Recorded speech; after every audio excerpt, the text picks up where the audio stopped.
Think you should always buy low and sell high? What if we told you there's a strategy that does the opposite and has data to back it up?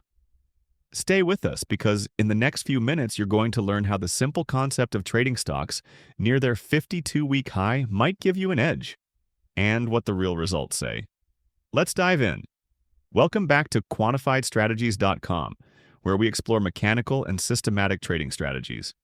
Today, we're covering the 52-week high trading strategy, what it is, why it seems to work, how you can apply it, and what you need to watch out for.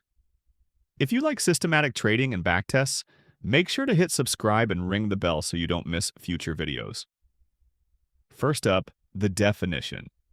The 52-week high is simply the highest closing price a security has traded over the past 52 weeks, one full year. When a stock is trading near that high, you can calculate how far below the high it is. For example, current price minus the 52-week high, divided by the 52-week high to measure the percentage off the high. It gives you an idea of how much the stock has already climbed. And the idea behind the strategy is that stocks near their highs may continue to outperform. So why buy stocks that are already near highs? Doesn't that conflict with the classic buy low, sell high mantra? Yes, on the face of it, it does. But research has found a phenomenon called the 52-week high effect. Stocks whose prices are near their 52-week high tend to generate better subsequent returns than stocks trading far below their highs. In one study by Hong, Jordan, and Liu, the authors found that buying stocks in industries where prices were close to their 52-week highs and shorting those far away generated around 0.60% per month from 1963 to 2009. One possible explanation? Investors anchor on the 52-week high, underreact when the stock approaches it, even though the momentum may be strong, and so those stocks may still have a tailwind. Okay, let's talk practical. How you might implement this strategy. From an article on our website where we have hundreds of strategies, you have a few potential rule sets. One example for individual stocks, we go long at a 250-day high, which is basically a 52-week high, and we sell on strength or after 75 days. The exit signal is a 2-day RSI reading above 99. If this doesn't happen within 75 days, we sell. The simple strategy performed very well before 2010, but since then, it has weakened. Since 1993, the number of trades is 863. The average gain per trade is 3%, the annual returns are 16%, and the exposure is 91%. As you might expect, the strategy works better for individual stocks than for broad market indices.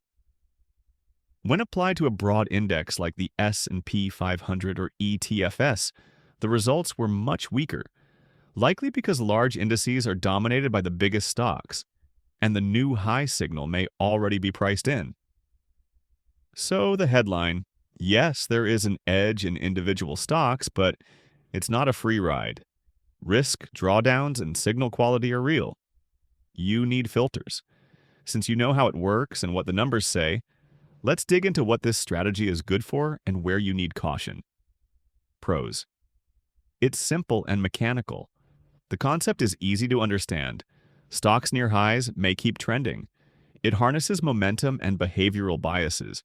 With proper filters and risk controls, it can be part of a systematic trading plan. Cons, or what to watch out for.